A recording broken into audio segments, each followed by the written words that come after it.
Steve Daskowitz, the guy who plays Jason. It's actually played by two people, Warrington Gillete and Steve Daskowitz. Steve Daskowitz did most of the work. He did most of the running around and stalking and killing, most of the stunts. I think all Warrington Gillete did was the end part where he busts through the window and grabs Amy Steele, and he's the one with the mongoloid makeup and all that. Somehow until now, until the His Name Was Jason documentary, I guess Steve Daskowitz never or rarely, if ever, appeared in any interviews, and it was only Warrington Gillete appearing in interviews, and he kind of ended up taking all the credit, kind of talking like he did all the stunts when he actually only did one, I think, which was the end where he busted through the window. Jason wears a potato sack over his head, and I thought it was good. I liked it. I mean, it was kind of a hillbilly mountain man type of thing, and I think that was based on a killer in Texas that this other movie called The Town That Dreaded Sundown was based on those killings in Texas where a guy has a potato sack over his head. And I think those killings happened around the same time the Friday the 13th Part 1 came out. I'm not sure. I'm getting all this from His Name Was Jason. I'll review that later. But yeah, I think it was based on those killings, so that's where they might have got the potato sack concept from. And it worked for me. It was kind of like a Deliverance type of thing.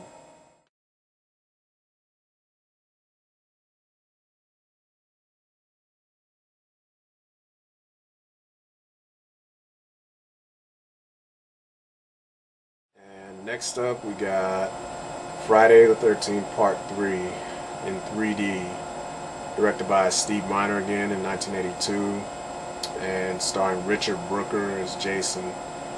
And it's probably my favorite sequel in the whole franchise, mainly because I think Richard Brooker was the best Jason aside from Kane Hodder. As human Jason before he turned to a zombie, I thought Richard Brooker was the scariest. And I like the makeup they had for him.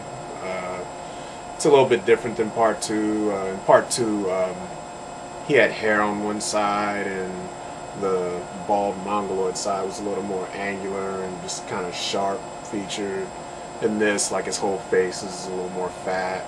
It's still distorted, but not quite as much. His eyes are a little bit more level with each other, but his teeth are still bad, and he still looks like a mongoloid. Yeah, he's pretty nasty looking. But yeah, I like how big he was. I like the way he moved, the way he just kind of lurked around slow. And let me see, I like the characters. The characters were a little more entertaining this time around. Let me see, you got the main girl. I forget her name, but the actress's name is Kimmel. And she kind of has like a little backstory with Jason. She was like dropped off at home one night by her boyfriend and had a fight with her parents, and then ran out into the woods and then fell asleep under an oak tree. And then she wakes up to Jason finding her and starts to attack her, and just like, you know, she's like trying to pull away, run away, and then Jason's like pulling her foot as she's dragging on the ground. And she blacks out and somehow survives that. So she's back in the same area again. It's like instead of a campsite, it's a farmhouse with a barn nearby. I think it's like her parents own it or something like that. But yeah, she's back there and she's all paranoid and jumpy from that little experience she had. So when Shelly, the practical Joker, plays like one of his pranks, he fakes a death. He's got like an axe in his head, a fake one, a prop, and she finds him, and then the other friends get there, they find him, and then one of them tickles Shelly on the belly, and he starts laughing. So, and they're all like pissed at him for that. So he's just kind of like the annoying practical jokester type. And he has a crush on Vera, one of the other girls, and she's not feeling him. But I think after that, him and Vera go to the store to get some, food, beer, whatever. And then they get harassed by these three bikers. God, I'm trying to remember how the scene went. Like, one of them drops their wallet, and then the female biker picks it up and is like, "Is this your rubber?" Or I don't know, like saying like telling her how to ask for a wallet back or something like that. I forget the line, but they were pretty funny lines, and it was all pretty well acted for a Friday the 13th movie. Then you got these two hippies where they're smoking weed in the van, and while they're picking up Vera, they turn around and see smoke coming out of the van. They think the van's on fire, and it's just the hippies smoking weed out of a bong. They're always like real mellow and just, I don't know, there's stereotypical hippies. But yeah, I mean, they all died pretty good.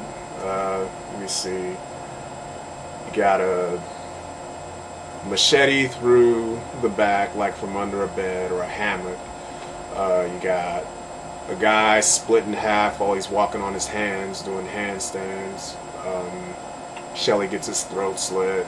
Although when somebody finds him, they don't believe him. They think he's just playing another prank. And then, of course, the famous death of like Vera, where Jason shoots an arrow in her eye when he first appears with the hockey mask, and she thinks it's Shelly because Shelly's carrying around the hockey mask. That's where Jason got it from.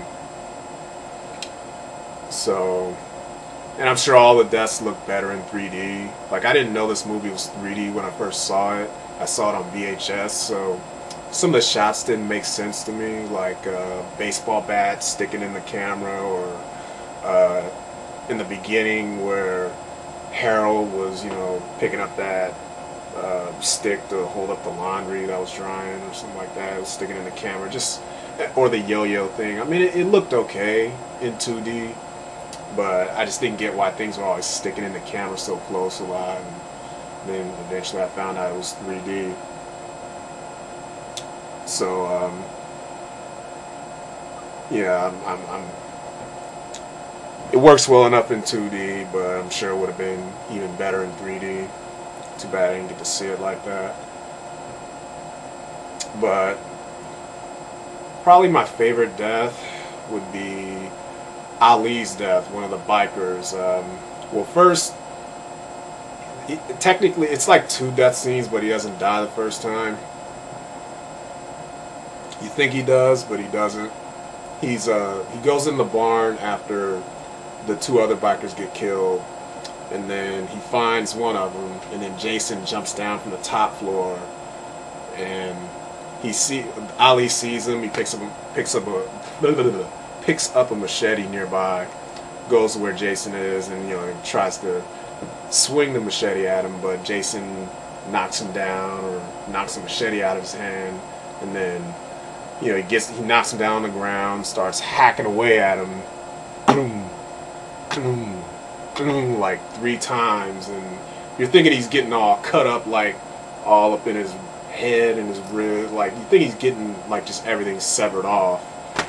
But come to find out that at the end, where the main girl's fighting Jason, he comes out to help her, or he shows up. He's still alive. He's all bloody, and he like taps Jason on the shoulder, and then Jason swings a machete, cutting his arm off. So he's still getting fucked up, and then Jason starts cutting away at him again. And the guy's all gagging, gargling blood and shit. And that's when I think the main girl, like, how does she get? God, she somehow hangs Jason. Oh yeah, she gets an axe, and no way. Oh, okay.